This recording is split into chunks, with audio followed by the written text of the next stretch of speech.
Welcome, ladies and gentlemen, to this new video about Esper reaction. I saw a lot of misconception and questioning on how they work, so I did research and testing with some other theorycrafter. I'm here to show you the result on how they work and hopefully answer all the questions you may be asking yourself.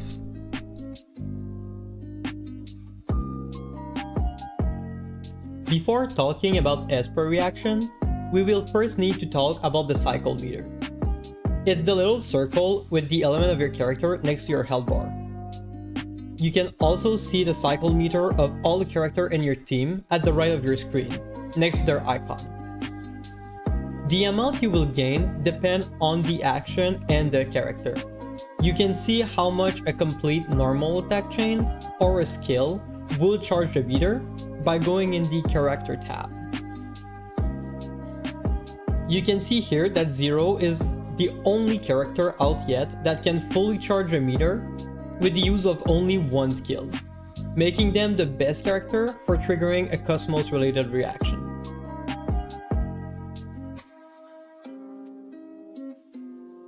Now that we know how to fill the cycle meter, how do we use it?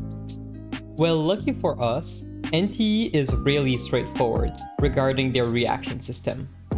A character can only use his meter by swapping to an ally with an adjacent element to his on the Esper wheel.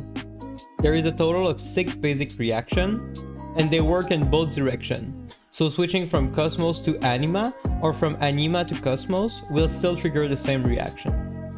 Note that the entry attack, also referred as support skill in-game, needs to hit an enemy to do the reaction.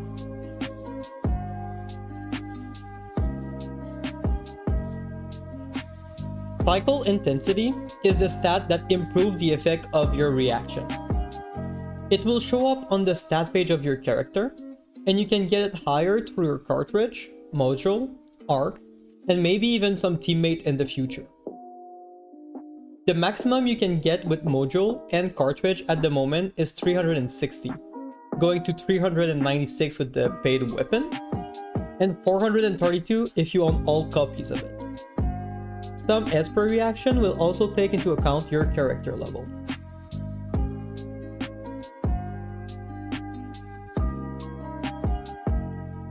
I separated those reactions into 3 categories, because they interact with cycle intensity in different way.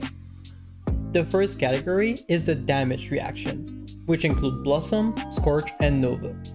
Those reactions each got their own base damage that scale with level, then get multiplied by the cycle intensity multiplier, and are affected by the defense and the resistance of the enemy. Those reactions are not affected by your character offensive stat like crit, damage percent, or attack. Then you have the multiplicative reaction, being Stain and Hexed. Those reactions will amplify the damage your character does in different way, and only get affected by the character cycle intensity. To finish, we have the utility reaction. It includes Remora, Charge, and Discord. And for what we know, they don't have any scaling, so having a level 1 unbuild character would be the same as having a full build level 90 character. Most character first passive got an effect on Esper reaction, but I won't talk about them in this video. Now let's go back to damage reaction and look at them one by one.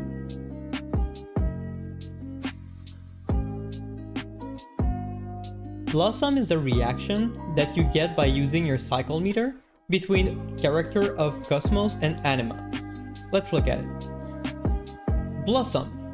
Generate 1 Vita Bud near the target after triggering Esper cycle, which blossom 5 Vita Pistols. Vita Pistols then fly towards target within range, exploding every 2 seconds and dealing damage to an area. Up to 3 Vita Buds can exist on the field at once. So what does that mean? Well, to make it simple, you get your entry, and after 2 seconds, the enemy will take 1 instance of damage every 2 seconds, a total of 5 times, adding up to a full 10 seconds. From testing, the turret will target the enemy the closest to where it spawned, and the AoE is rather small, so if you want to hit a bunch of enemy, you're gonna have to group them. So how can you increase Blossom damage? Well, like we said, transformative reaction base damage scale with your level, so we can look at that. Blossom base damage at character level 1 is 80, and it goes up to 9000 at level 76, which is a huge increase. It increases every 5 levels, starting at level 1, so there is not really that big of a difference between getting your character to level 80 from 76. Outside of the defense multiplier changing a tiny little bit, but we're talking about 1% difference here. Then there is a cycle intensity.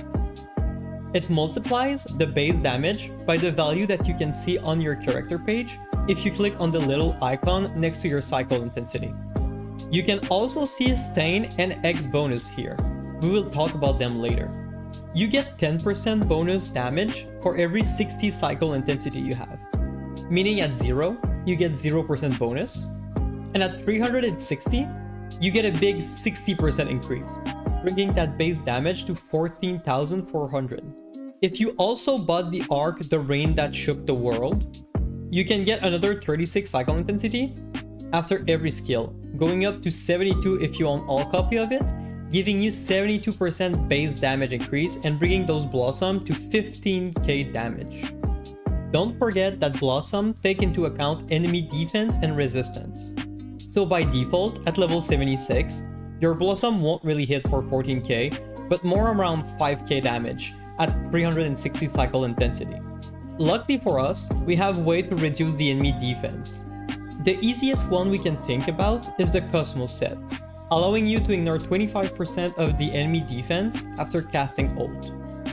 That would bring us to 6,400 damage, giving you an approximately 15% increase.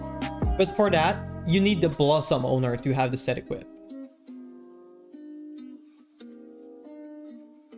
So how does the game decide who is doing the Blossom damage, what cycle intensity it will take into account, what level, and who you should equip the Cosmos set on? Well, when you switch from one character to another, triggering a damage reaction, the game will look at the base damage of the reaction multiplied by the intensity multiplier for both characters, taking into account their level. The game will give the reaction ownership to the one who gets the highest damage. Then, it will calculate the final damage of that reaction, considering the enemy defense and resistance. For the rest of the duration of that reaction, the only stat that the reaction will look at is the one of the owner, and any buff or debuff that this character would obtain, be defense ignore or change in cycle intensity, would directly affect the damage of the reaction. The element of the reaction also depends on the element of the owner of the reaction. So if your 0 is built on cycle intensity, that you switch to a mint that has no cycle intensity, both being the same level, the Blossom will be owned by 0, will do Cosmos damage, will use 0 stat, and the Cosmos res of the enemy during the whole duration. If mint is the one with the highest cycle intensity, the reaction would do anima damage instead and look at the enemy anima res.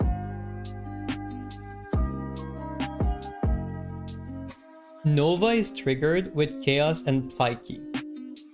Inflict Nova on the target for 5 seconds after triggering Esper cycle.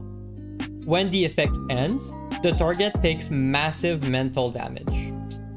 So it applies an effect on the enemy that you can see by all the blue lines going away from them, and after 5 seconds, the effect detonates, doing one massive instance of mental damage. Mental damage is different from Psyche damage. It got its own vulnerability and damage bonus, and is in some character kit, so they might be planning on doing more thing with it eventually. For Nova, since it's not affected by damage bonus, and since we don't have a way to reduce enemy mental resistance, just consider it as its own type of damage. Just like Blossom, it scales with level, will get its ownership by the same way, and get the same increase from cycle intensity, def ignored, and resistance. The ownership is decided at the start of the 5 second, and not when the damage actually happened.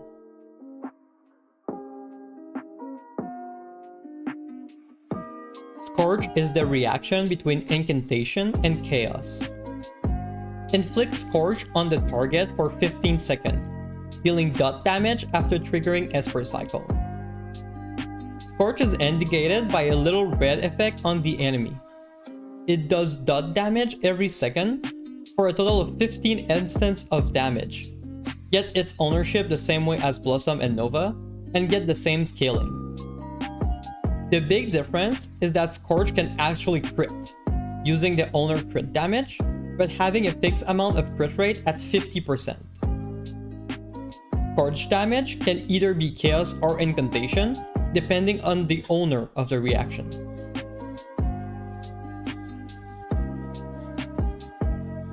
Now we are getting to our first multiplicative reaction, Hexed, which is triggered between Anima and Incantation. Deals an additional instance of follow-up attack damage to the target equal to 20% of Anima and Incantation damage taken within 12 seconds after triggering Esper cycle. Hexed is kinda well explained in-game already. Once it's triggered, you get an additional instance of damage with every hit you do, dealing 20% of the final damage of every Anima and Incantation damage that the enemy receives. This is considered as follow-up attack damage and does not include Blossom and Scorch damage. Hexed is not affected by level, but you can increase the percentage of the follow-up attack damage by building cycle intensity on the character that is doing the instance of damage. You can see how much it upgraded at the same place as you see it for the damage reaction on your stat page. So if you're attacking with Nanalie after activating Hex, the follow-up will look at her damage, take the multiplier of 20% plus the bonus from her own cycle intensity, and that will be the damage you will see from the follow-up attack. Until we get follow-up attack buff or interaction, you can see it as a free multiplier that goes on top of your final damage as a different instance. This also works for off-field damage like G-Wen attachment. Note that Hexed get really heavy diminishing return from building cycle intensity, which means that you get really fast to the point where it's not worth going for more cycle intensity, and you would rather have other offensive stat on your DPS.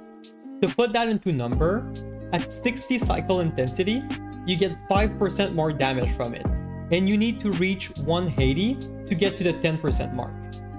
At 360 cycle intensity, you get 13.3% damage increase, but with the character in 1.0, it will never be worth sacrificing offensive stat to reach it.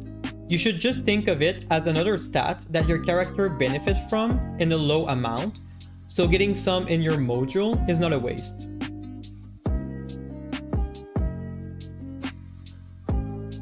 Next is Stain, a reaction triggered between Psyche and Lakshana. Increase the target's Psyche and Lakshana damage taken by 20% for 12 seconds after triggering the Esper cycle. It's almost exactly the same as X, but has an effect on the enemy that you can see by the little lightning surrounding them. The only difference between those two is that where X gives you a new instant of damage as a follow-up attack, Stain increases the number that your DPS is doing by 20% to the target affected by it. It interacts with cycle intensity in the same way as Hex, and doesn't buff Nova since Nova is mental damage. Now, we are getting to our last three reactions, the utility reaction.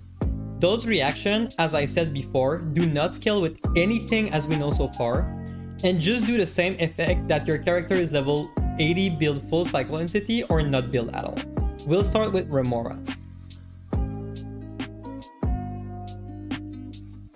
The target enters Remora for 5 seconds after triggering Esper cycle, slowing their movement and attack speed. The effect decays over time and will have a shorter duration if repeatedly applied.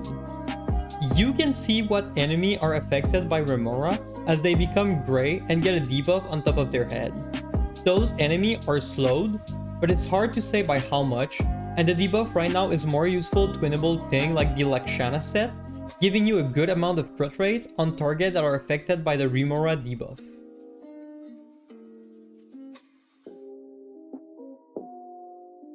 Charge is our first reaction that actually needs two other reactions to be activated.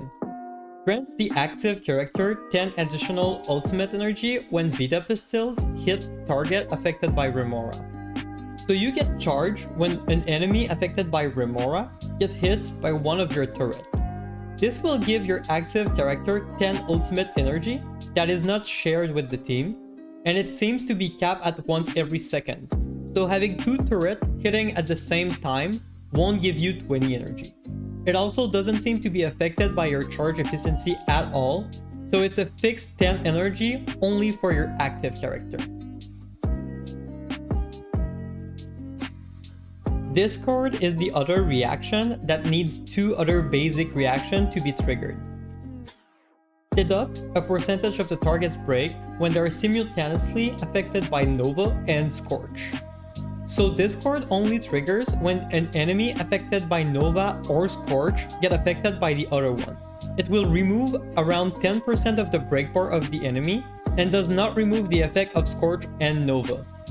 If you are trying to activate Discord, I would advise to give the enemy Scorch first, then Nova, since Nova only lasts for 5 seconds and Scorch gives you a full 15-second time window to trigger Nova.